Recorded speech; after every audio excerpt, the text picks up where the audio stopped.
Meus amigos, olha só, nós estamos fazendo uma exposição dos 10 mandamentos aqui há 2 domingos e no último a gente parou para meditar um pouco mais detidamente sobre o mandamento de honrar os pais. O primeiro mandamento com promessa. E hoje a gente vai seguir com os mandamentos seguintes. Honra teu pai e tua mãe para que se prolongue os teus dias na terra que o Senhor teu Deus te dá. Aí depois ele começa os mandamentos, como eu disse na semana anterior, mandamentos relacionados à imagem de Deus no homem. Mandamentos que protegem a imagem de Deus no homem. E a gente meditou também que eles têm uma relação direta com os mandatos criacionais. Primeiro, evoca uma relação entre nós e Deus.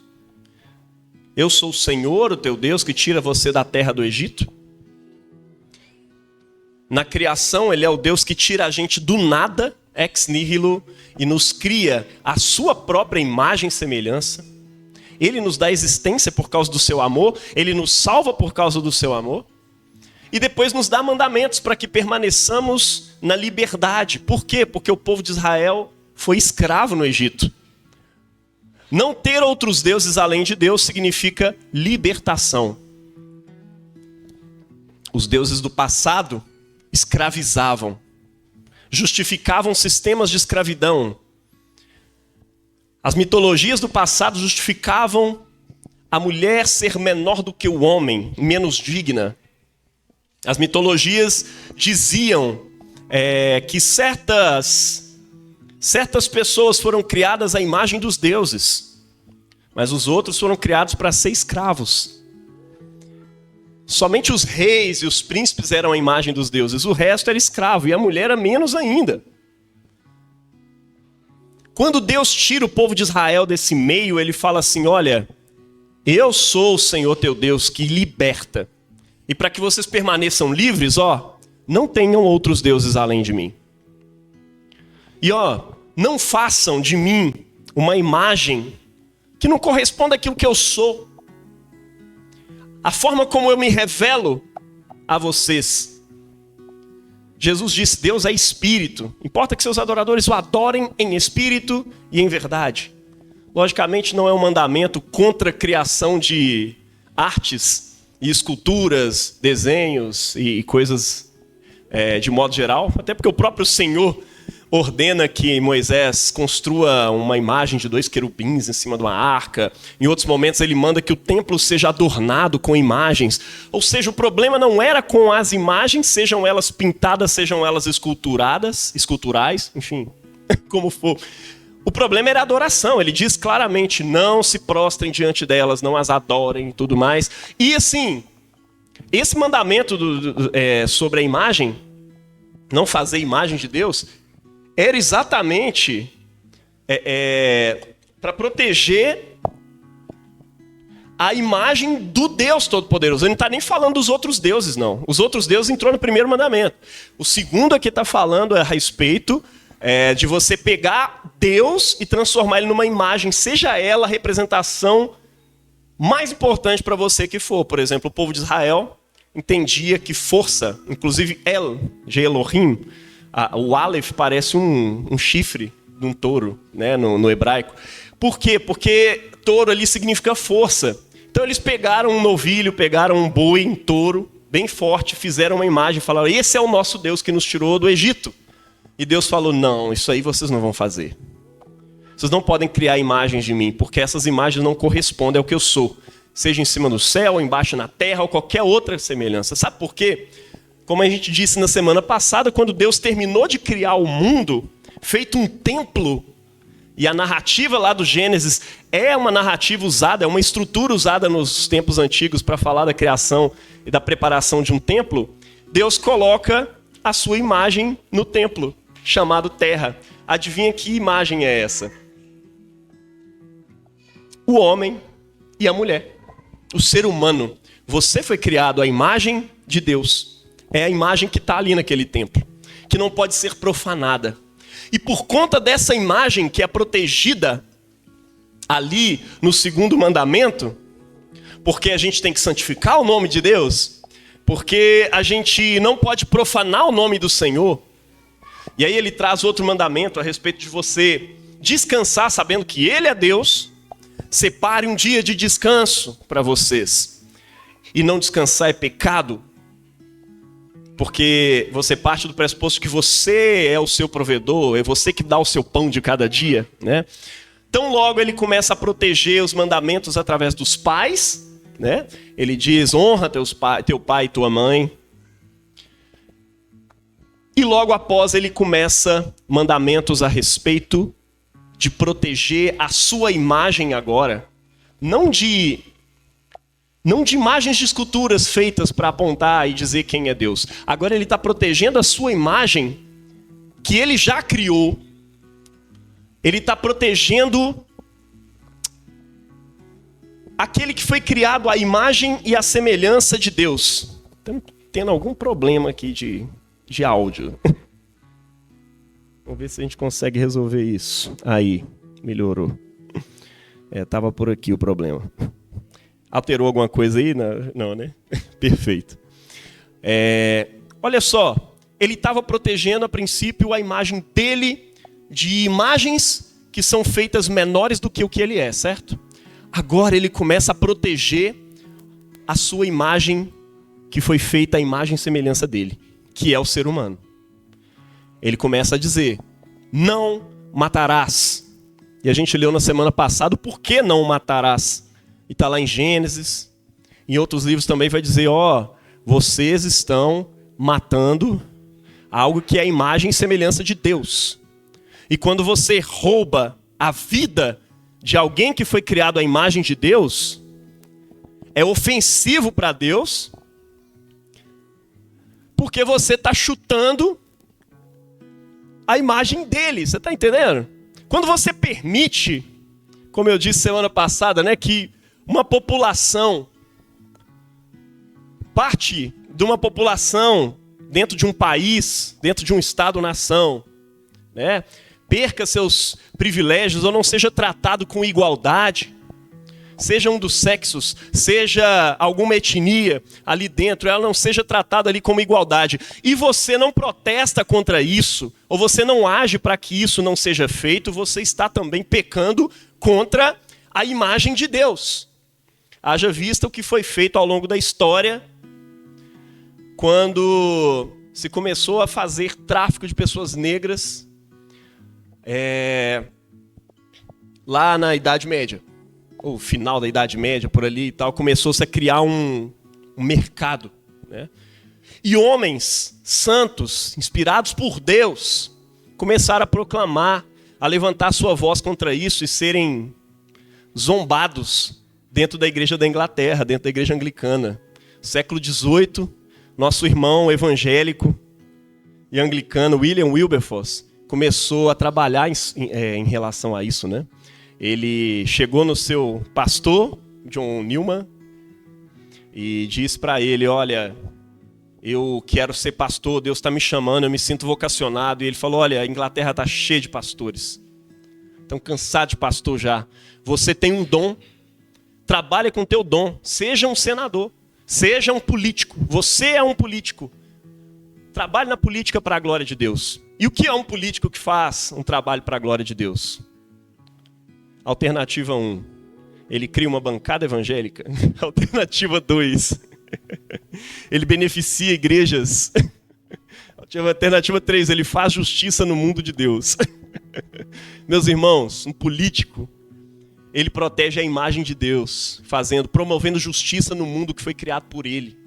Porque ele entende que Deus é o Senhor do mundo e que Cristo é o Pantocrator. Cristo é Senhor do universo todo. Toda autoridade me foi dada no céu e sobre a terra. Não existe nada que não esteja debaixo da autoridade de Cristo. Então eu preciso promover justiça no reino de Cristo. Para todas as pessoas. Não é para as pessoas que são crentes. Não é para as pessoas que são cristãs. É para todas as pessoas eu preciso promover justiça no reino de Deus. É interessante que o John Newman era cego quando o William Wilberforce foi conversar com ele. E ele já tinha sido capitão de navio negreiro. E, enfim, ele escutava o canto da murmuração, não murmuração no sentido de reclamar, era um cântico mesmo cantado, né? Ele é o autor de Amazing Grace. E ele faz essa música, Amazing Grace, com as melodias que ele escutava dentro do barco, como capitão de navio. Ele era um capitão mau, enfim, uma pessoa ruim, que escravizava pessoas, que vendia pessoas. E aí ele fala assim, olha, eu era cego, agora eu vejo. E é interessante porque na vida, literalmente ele era cego nesse momento. Antigamente ele enxergava. Mas da perspectiva do reino de Deus, ele falava, eu era cego, agora vejo. Isso é incrível, meus irmãos. Isso é maravilhoso. Por quê? Cara, está protegendo a própria imagem de Deus. Isso é uma das canções mais cantadas no mundo todo. E ele inspirou esse homem a lutar por justiça naquele tempo. Eu e você precisamos proteger, amar, venerar a imagem de Deus no homem. A gente precisa cuidar disso. Tratar com honra uns aos outros. E partir da misericórdia, entendendo que todo mundo é pecador mesmo. Então, assim, ame a imagem de Deus no seu próximo. Aqui ele começa dizendo, olha, para proteger a minha imagem que está no homem, não matarás. E Jesus ainda interioriza isso a partir do último mandamento, que é o não cobiçar, né? Ou seja, não deseje. Quando você deseja matar, você já matou no seu coração. Porque é ali que começa. E muitos fariseus, e infelizmente muitos cristãos ao longo da história, acharam que, olha, se eu não tirei a vida de uma pessoa, não dei um tiro, não dei uma facada, tá tudo bem, porque eu nunca matei. E aí Jesus falou, olha, você que olha para o teu irmão e fala racan, né, o tolo, é uma palavra que meio que reduziu o outro a nada. Sabe quando você está com raiva de uma pessoa, falou, seu bosta, seu merda, eu te odeio, eu queria que você não existisse, seria melhor para o mundo a sua inexistência? Pois é. Você é réu de assassinato no reino de Deus. Pensa aí em quantas vezes você já não desejou a morte daquele seu político opositor de estimação aí, né? Quantos não desejaram morte para Bolsonaro? Quantos não desejaram a morte do Lula? Quantos não desejaram a morte dos seus opositores políticos por aí? Às vezes você considera justo quando, sei lá, encontra um estuprador e você fala, isso aí merece morrer, essa praga, não sei o quê. Mas da perspectiva do reino de Deus, meu irmão, você não é muito diferente, não. Porque aquele que olha para uma mulher com intenção impura já cometeu adultério com ela. Enfim, isso é um princípio que se aplica a tudo, né? Se você não é casado e deseja, seja lá na internet, seja onde for, andando na rua e tudo mais, você está cometendo fornicação, ou adultério, ou qualquer outra coisa. Qualquer outro tipo de pecado. Por quê? Porque eles estão no interior, eles estão no coração. É daí que parte aquilo que contamina o homem. Não é o que entra pela sua boca, é aquilo que sai dela. É aquilo que está dentro do coração. Isso contamina o homem, né? É isso que Jesus diz. Bom, bora lá então. Começamos semana passada com não matarás. Cuidado, porque você está roubando a vida de alguém que é a imagem de Deus. Mas agora Deus diz também, não adulterarás. Cara, isso é muito forte. Vocês viram ali no texto de Malaquias que Deus está brigando com o povo de Israel, porque o povo de Israel foi infiel a ele. Vocês foram infiéis a mim. Vocês não têm todos um pai? Por que vocês não me respeitam como pai? E aí do nada Deus muda de assunto. Fala, vocês foram infiéis à mulher da tua mocidade, porque eu sou testemunha do dia em que você se responsabilizou por ela. No dia que você se tornou casado com ela. Eu sou testemunha disso. Deus está se colocando como testemunha. Isso me ensina muita coisa. Primeiro, o casamento em si, a instituição do casamento é uma imagem, é um sacramento, é um sinal visível da relação entre Deus e o seu povo, entre Cristo e a igreja. Deus está falando com o povo de Israel: vocês foram fiéis a mim. Não é só quando vocês forem fiéis às suas esposas, não. Ele está falando de várias outras coisas que o povo de Israel fez. Mas a ilustração que ele escolhe é a infidelidade do povo. A ilustração que Deus escolhe por meio do profeta Malaquias para dizer para o povo de Israel: olha, vocês se desviaram de mim, vocês se afastaram de mim, ele usa como ilustração o adultério do casamento. Ou seja, quando você adultera o que o casamento foi feito para ser. Jesus falou sobre isso. Olha, vocês ouviram o que foi dito: não adulterarás. Mas aquele que olha com intenção impura para uma mulher já cometeu adultério com ela. E aí Jesus ainda diz mais, para apertar ainda o cerco. Se você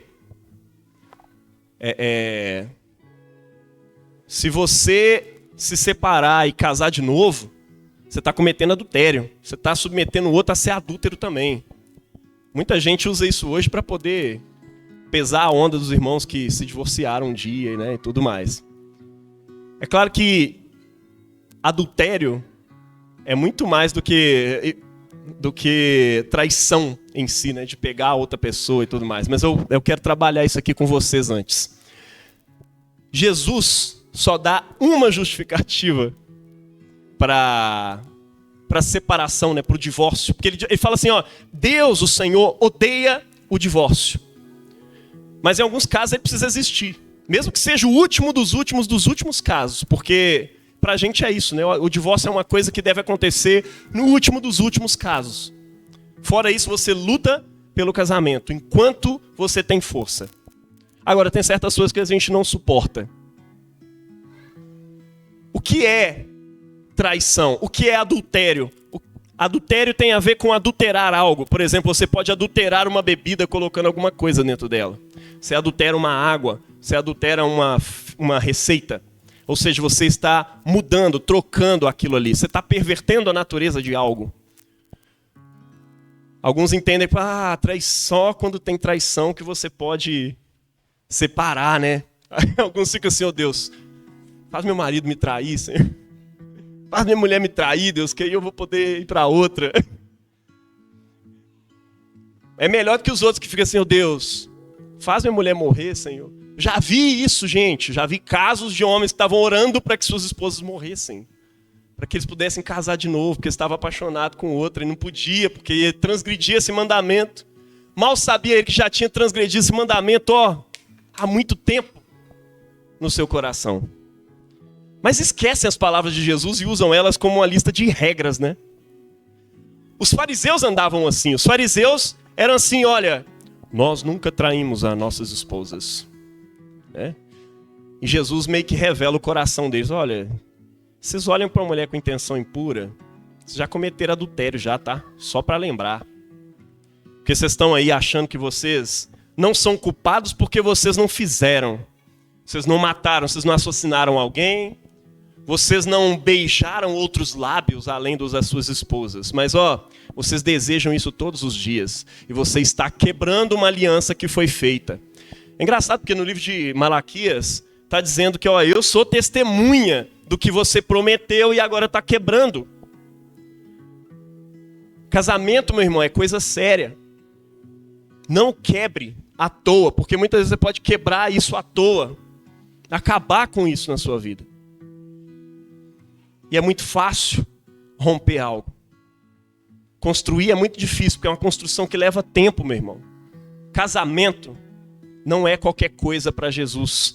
Ele é um sacramento. Ele é um sinal visível da relação entre Deus e os homens. Assim como Deus protege a imagem do homem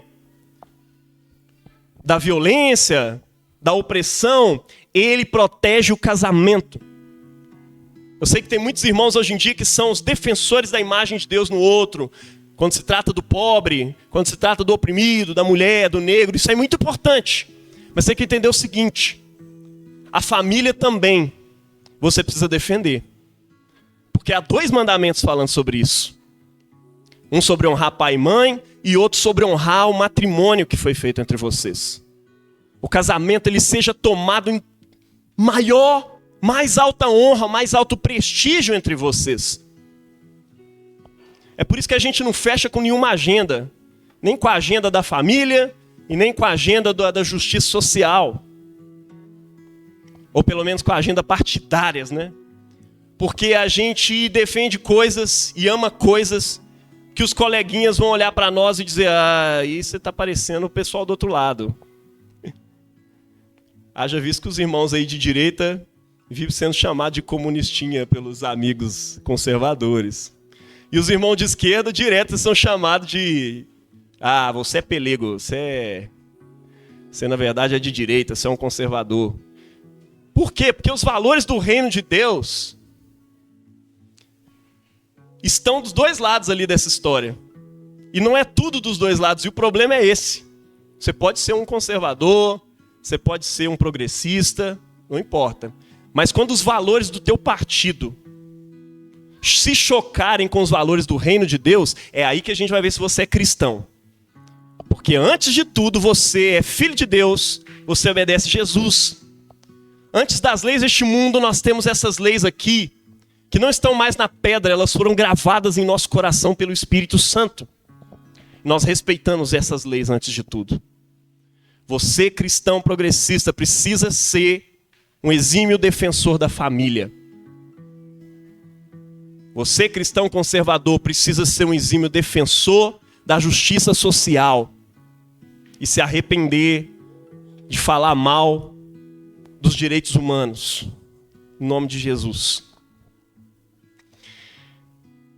Não adulterarás.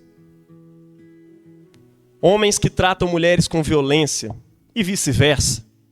A violência também é adulterar aquilo que foi feito. Você sabia de uma coisa, meu irmão? Lá no Velho Testamento estava falando sobre casamento. E Deus falava assim: olha, o homem que tirar a virgindade de uma mulher, o primeiro dela, deverá se casar com ela. Isso era um princípio de proteção da mulher naquele tempo por Deus, quando o seu povo sai do Egito. Por quê? Porque era costume simplesmente dizer: ah, se apaixonou, ficou, tá tudo bem, vamos curtir nossa vida e cada um vai pro seu lado. E o problema é isso, né? Cada um vai pro seu lado, mas uma pessoa ali vai ficar com outro ser e vai ter que cuidar dele, vai ficar com a família, às vezes ficava rejeitado até pela família e alguém saía perdendo nessa história. Então o que Deus está dizendo aqui: olha, quando vocês se unirem, que vocês se responsabilizem um pelo outro. E naquele tempo em que havia pandemia, ele disse: olha, se entrar outra pessoa, outra mulher nessa relação aí, se essa outra não receber o mesmo nível de atenção, de cuidados, de dinheiro, né, de bens que você dá para um, você tem que dar para todas. Se você quiser ter essa mais uma pessoa aí dentro, vai ter que ser assim.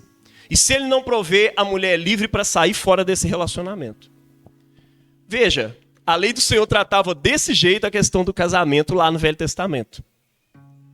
Era assim desde o princípio? Não, Jesus deixou isso muito claro. Quando Jesus quer voltar no princípio, ele não vai lá na lei, ele vai no Gênesis. O Gênesis também é lei, né? Ele fala assim: olha, não foi assim desde o princípio. Deus criou homem e mulher, criou um para o outro. É por isso que quando começam a surgir bispos na igreja e tudo mais, apesar de ser comum a poligamia, ele começa a dizer assim: olha, os bispos sejam maridos de uma só mulher. Não é porque ele estava cobrando um nível de santidade melhorzinho que os outros, não. É porque era normal isso lá. Então ele falou: ó, os bispos sejam maridos de uma só mulher, porque eles vão ser o quê? Exemplo dos fiéis. E a fé cristã foi se aprofundando no mundo e promovendo relações monogâmicas, né? Um com um, homem e mulher, e vamos seguir esse negócio aqui do jeito que Deus criou lá no Éden. Essa é a proposta de Deus. Mas olha, quando você quebra isso, quando você adultera, aquele princípio que está lá na lei está valendo para nós. Violência é adultério. Traição é adultério. Interação com outras pessoas, seja online, seja fisicamente, seja diretamente, é adultério. Não prover é adultério. E aí você destrói o casamento e acaba com aquilo ali. E muita gente está sendo presa dentro de um relacionamento por conta de um mandamento. E faz igual se fez lá no Oriente Médio recentemente, onde uma mulher foi estuprada e foi reclamar desse estupro na justiça. E levou o cara na justiça. E quando o estuprador estava lá sendo julgado, ele disse: eu proponho ela em casamento. E aí ela falou: eu não quero casar com o cara que me estuprou. Acredite você ou não, esse princípio foi usado e ela passou a ser a ré no caso. E ele passou a ser o injustiçado porque ela não quis aceitar a proposta de casamento dele. Porque afinal de contas a lei diz, né? Quando você lida com a lei como se ela fosse uma lista de regras, meu irmão, você impõe coisas ao outro e você desprotege a imagem de Deus, que a lei foi criada para proteger. É a mesma relação que o povo de Israel tinha com o sábado, nos dias da carne do nosso Senhor Jesus. Você está quebrando o sábado. Misericórdia. E aí Jesus vira para ele e falou: cara, o sábado foi criado por causa do homem, não o homem por causa do sábado, pelo amor de Deus. Se a tua ovelha cair num buraco, você não vai salvar. Por que você não pode fazer isso pelo próximo, no dia de sábado? Ou seja, toda a lei de Deus foi criada para proteger, para cuidar, para harmonizar o ser humano com Deus, para que ele viva a liberdade. A lei foi criada por causa do homem, não o homem por conta da lei, ou por causa da lei. Não tenha uma relação legalista com a vida, não tenha uma relação legalista com os mandamentos do Senhor. A relação que os salmistas tinham com a lei do Senhor é uma relação de amor, como nós lemos aqui no Salmo 119 mais cedo. Como eu amo a tua lei, Senhor. Ela é maravilhosa, eu quero andar com ela sempre, eu vou induzir o meu coração a guardar os teus justos decretos para sempre, até o fim. É uma relação de amor, não uma relação de contas a pagar e contas a receber. Tá dando para entender isso, gente? Nós vemos aqui tanto a excelência e a importância do matrimônio, quanto a importância e a maldade que existe na sua quebra. E Deus odeia o divórcio. E apesar de odiar, em alguns casos ele é justo. Ele deveria acontecer mesmo, tá? E caso de violência, meu irmão, é caso de polícia. A gente resolve isso com polícia. Muita cara chega e falou: tô com um problema, pastor, que eu não aguento, eu não consigo me segurar, acabo batendo na minha esposa. Queria conversar com você. Eu até diminuí recentemente, tal, eu vim para a igreja e tal. Eu falei: mano, não vai dar. Isso é caso de polícia. Enfim, você me permita resolver isso com a polícia ou você sai para lá, porque isso aqui vai virar uma denúncia, não tem jeito. Isso não pode ser tolerado, meu irmão. Se isso acontece no teu namoro, sai fora. Se acontece no teu casamento, resolve esse negócio rápido com a justiça. Eu sei que há casos e casos, e há alguns que perdoaram a outro e conseguiram viver em paz. Alguns sobreviveram à traição, e eu diria para você o seguinte, meu irmão: o perdão que Cristo nos dá e nos ensina a dar para o outro é um caminho sobremodo excelente. O caminho da justiça, da lei, é muito importante. Como dissemos nas semanas anteriores, a lei é boa, o mandamento é santo, justo e bom. Maravilhoso. Mas a graça e a misericórdia são muito maiores. Meu casamento hoje é fruto de um perdão que me foi dado por graça, sem eu merecer. E minha esposa decidiu continuar comigo. Depois de confessar para ela algo que tinha acontecido, depois de muito discipulado com meu bispo, que eu agradeço muito por isso. Na época não era bispo, era só um amigo, um pastor e tal, de longe. mas que me aconselhou, olha, isso aconteceu há 1 ano atrás, muito antes de vocês se casarem, mas você não deu para ela a chance de tomar uma decisão a respeito disso, de decidir não estar com você ou de decidir te perdoar. Então confesse, porque se o casamento de você sobreviver a isso vai ser maravilhoso, vai ser um casamento muito mais forte, muito mais maduro. Mas se não, é justo que ela decida não continuar com você também. Meu irmão, passei por poucas e boas, sofri, e eu mereci isso. Graças a Deus. E ela poderia, minha esposa poderia ter escolhido o caminho da lei e dizer, olha, eu tenho meu direito de me separar porque você quebrou nossa aliança. Foi antes da gente casar, aconteceu um monte de coisa, estávamos em crise, 1000 coisas, mas isso não justifica nada. Mas ela decidiu pelo caminho do perdão e nós continuamos juntos. E depois disso veio igreja, depois disso veio filhos, e nós somos felizes, muito mais felizes hoje do que éramos antes. A graça se sobrepõe a essa lei, tá? Mas, cuidado, meus irmãos, cuidado. Porque assim, nós não somos uma igreja que encobre casos de violência. Casos de violência precisam ser reportados, resolvidos na justiça. Mesmo que haja perdão, resolva isso na delegacia da mulher. Você, mulher, que passa por isso, denuncie mesmo, porque é necessário. Amém? Enfim, tem gente que acha isso estranho, mas o apóstolo Paulo nos ensina que a polícia, os magistrados, os governadores, são ministros de Deus.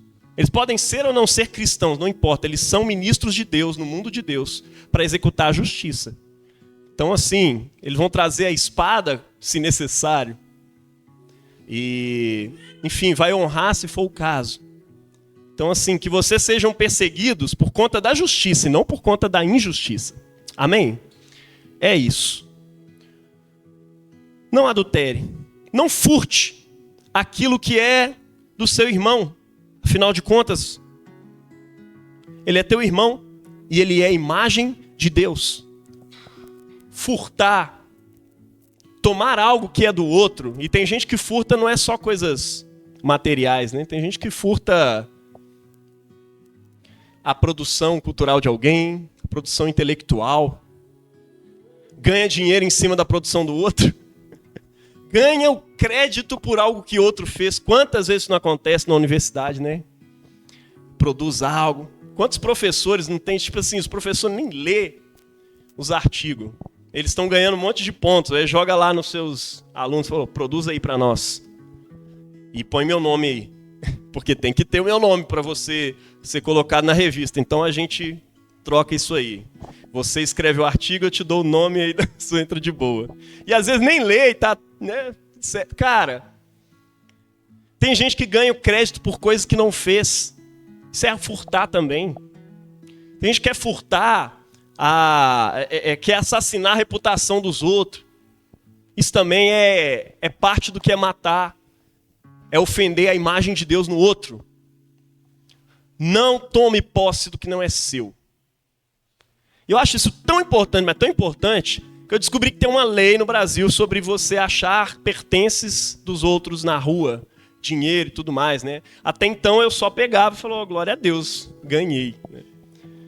Existe lei para isso, sabia? Se você achou dinheiro, você pode entregar esse dinheiro, né, para a polícia. Tem umas coisas assim. Você pode entregar nos correios. Achou um celular. Fica assim, Deus, obrigado por esse iPhone, Senhor. Vou levar alguém lá para poder desbloquear isso. Não! Entrega. Você está fazendo justiça no mundo de Deus. E existem leis para isso. Você pode entregar nos correios, pode entregar numa delegacia de polícia? Pode, pode, né? E a polícia vai procurar devolver aquilo ali. Seja objetos pessoais, os outros e tal. Não considere que é seu, porque você está tomando posse do que não é teu. E isso é furto. É pecado. Vou contar uma coisa aqui. Enfim, você está lidando com um pastor real. Eu não fico fazendo questão de criar uma imagem minha muito legal, não.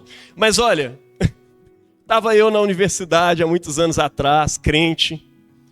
aprendendo algumas coisas sobre Iomango, era o que era, enfim, pequenos furtos a grandes instituições opressoras.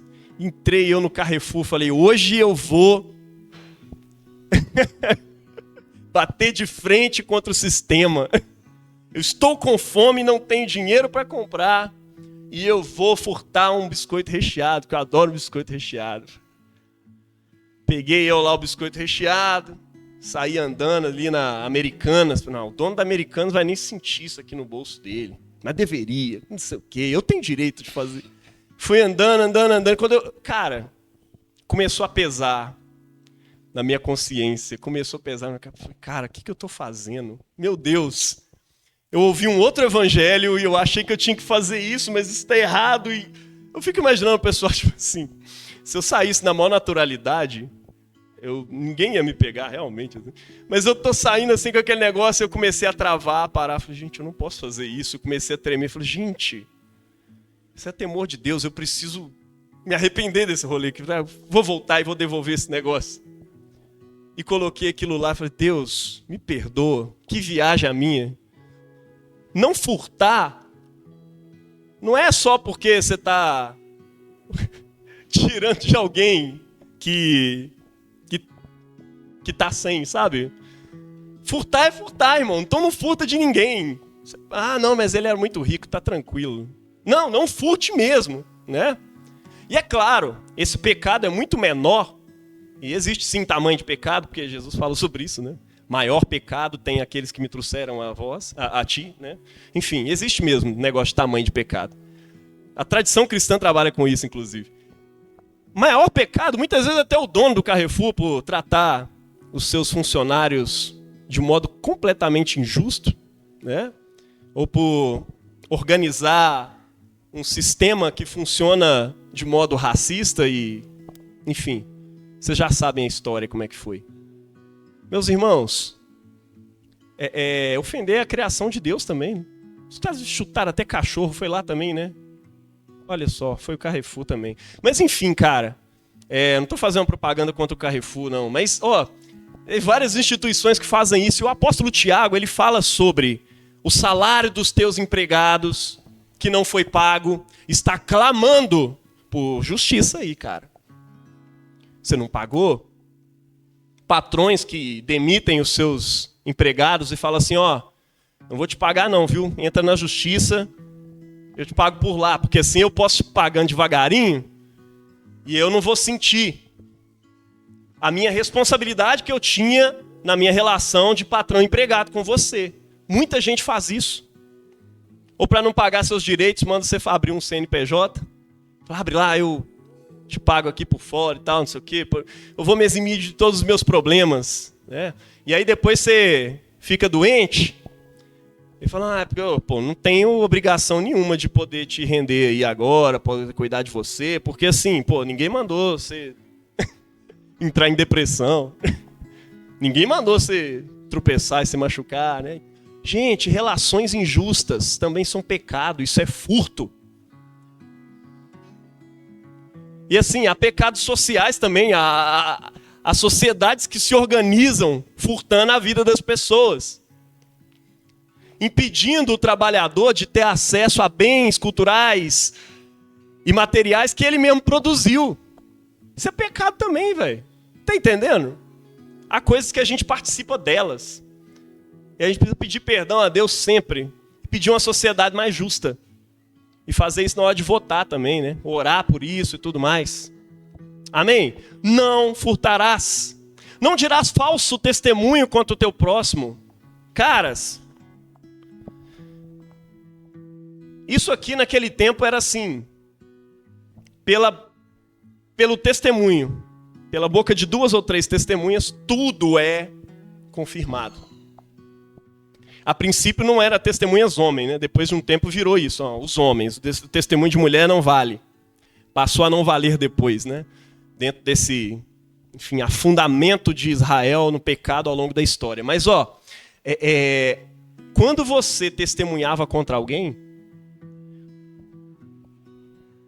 e fazia essa pessoa pagar injustamente por algo que ela não cometeu, isso era um pecado horroroso contra a lei de Deus. Sabe por quê?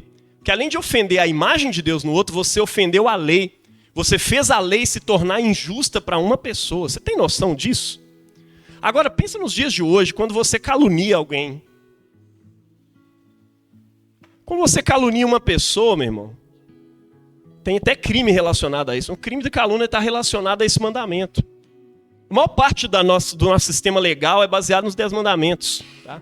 Os direitos humanos, inclusive, são historicamente baseados nisso. Ou da onde que você acha que veio essa ideia de que todo ser humano tem uma dignidade própria? As nações tinham criado ideia assim de direitos gregos, direitos romanos. Agora, direitos humanos é um trem que veio de Deus, que se espalhou no mundo por meio de Jesus, por meio da igreja de Jesus ao longo dos séculos. A ideia de reino de Deus e tudo mais. E aí a gente cria a ideia de direitos fundamentais assim de todos os homens e mulheres. Bom, dar falso testemunho contra o outro, caluniar, para fazer o outro morrer, fazer o outro tropeçar, cara, é muito pesado. Muitas vezes a gente faz isso. Faz isso, às vezes, compartilhando fake news hoje em dia, né? Não sei a procedência, mas eu vou publicar assim mesmo, porque é contra o candidato que eu não gosto, então eu vou mandar. Meus irmãos, um dia eu me peguei defendendo Silas Malafaia. Eu não gosto dele. Quer dizer, não gosto da teologia dele, não gosto das coisas que ele ensina, enfim. Que Deus o abençoe, tenha misericórdia. Mas, um dia eu vi ele ser injustiçado. Eu falei, cara, que coisa. Eu vi alguém ser injustiçado, ele estava sendo caluniado lá injustamente e tal. Eu sabia. E eu fiquei assim, nossa, cara, se eu defender ele aqui, todo mundo vai falar mal de mim porque eu estou defendendo, poxa vida, o cara da teologia da prosperidade no Brasil. E aí o que eu faço, Deus? Aí eu falei, não, vou me posicionar.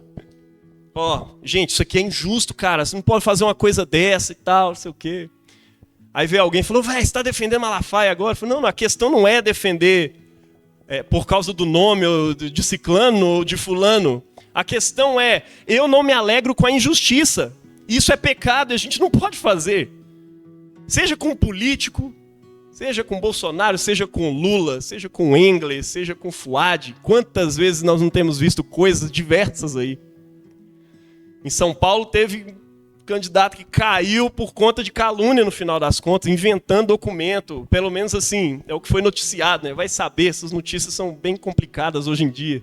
Mas olha que loucura, calúnia é pecado, tá? Não calunie. Aproveita e junta com isso aqui, não fofoca com os outros também. Às vezes você nem sabe o que está acontecendo, sai contando para todo mundo o problema de uma pessoa, ou algo que alguém fez. Às vezes aquilo já foi resolvido, você está lá jogando no ventilador para todo mundo. Olha, Jesus nos ensinou a forma de resolver isso. Seu irmão foi pego em pecado, vai, converse com ele. Confronte ele, porque ele precisa realmente se arrepender do pecado. Confronte-o. Se ele não quiser te ouvir, leve uma testemunha. Olha a palavra testemunha aí, né? Vai lá, busca essa testemunha e converse com essa pessoa de novo. Olha, se arrependa, meu irmão, não continua nisso não. Que isso é ruim para você, é ruim para todo mundo, é pecado e tal. Se ele não te ouvir, veja como Deus está querendo reconciliação antes da exposição. Se ele não te ouvir, leve à igreja. Se ele não quiser ouvir a igreja, aí sim você vai tratá-lo como pagão, publicano, pecador. Fora isso, não faça. Veja, Deus está o tempo todo tentando trazer para perto de si, trazer arrependimento, mudança de vida para aquele que é pecador. Ele não quer cancelamento. E aí, hoje em dia, você ouve um resquício de alguma coisa que pode ter acontecido e você já joga. Olha aqui, provavelmente fulano estuprou, fez isso, fez aquilo. E você expõe a imagem das pessoas. Isso é pecado, meu irmão. Vá primeiro, procura reconciliar as pessoas com Deus. A grande verdade, você precisa reconhecer que você não está afim de reconciliar as pessoas com Deus. Você está afim de expor e cancelar. A nossa cultura hoje é uma cultura de cancelamento. Você não gosta de alguém, você vai achar alguma coisa ruim que essa pessoa fez. E olha, você vai ter muitos motivos. Se você quiser cavucar a minha vida e achar um monte de coisa ruim que eu fiz e me cancelar na internet, você consegue. Se você quiser me odiar, você vai pegando hábitos e tal, que são errados, que são ruins e tal, e você faz uma imagem ruim de mim. Você consegue fazer isso. Você consegue pintar uma imagem que você quiser, de quem você quiser. Por quê? Porque é todo mundo pecador. Você consegue fazer isso até com o Brian, que é quietinho ali, cara massa, gente boa pra caramba. Você consegue fazer isso. Consegue fazer isso com o André. Não é difícil, não. Tô zoando, André. Mas, cara, você destrói a imagem de alguém. Tá entendendo? Não dê falso testemunho contra o teu próximo. Não permita isso. Talvez esse seja o grande mandamento contra as fake news hoje em dia. Não faça isso. E por fim, não cobiçarás. Não cobiçar tem a ver com não cobiçar contra o teu próximo e tem a ver com não cobiçar também contra Deus, né? Não desejar. Cobiça é desejo. O apóstolo Tiago diz que cada um é atraído pela sua própria cobiça, ou seja, pelo seu próprio desejo, quando esta o atrai e seduz. E o pecado, uma vez cometido, dá luz... o pecado, uma vez cometido, traz a morte. Ou seja, tudo começa no desejo. É o que Deus falou com Caim. Olha, o pecado jaz à porta. Cumpre a ti dominá-lo. Não precisa de você pecar, não precisa de você fazer, cara. Aí você vai lá e faz. Por quê? Porque tudo começa na cobiça, no desejo. Trate antes de tudo o seu coração. Agora eu quero te ensinar um caminho mais excelente. Sabe por quê? Porque Jesus, quando vai resumir a lei, ele diz assim, olha, ama o Senhor teu Deus de todo o teu coração, alma, força e entendimento. E ao teu próximo como a ti mesmo. É nisso que se resume toda a lei e os profetas. Certo? Amor o tempo inteiro. A lei de Deus se trata de amor. Não adianta você pegar esses 10 mandamentos, colar lá na sua casa e ficar, não, hoje eu não vou matar, eu não vou adulterar. Ou ficar lutando contra ele simplesmente no seu coração.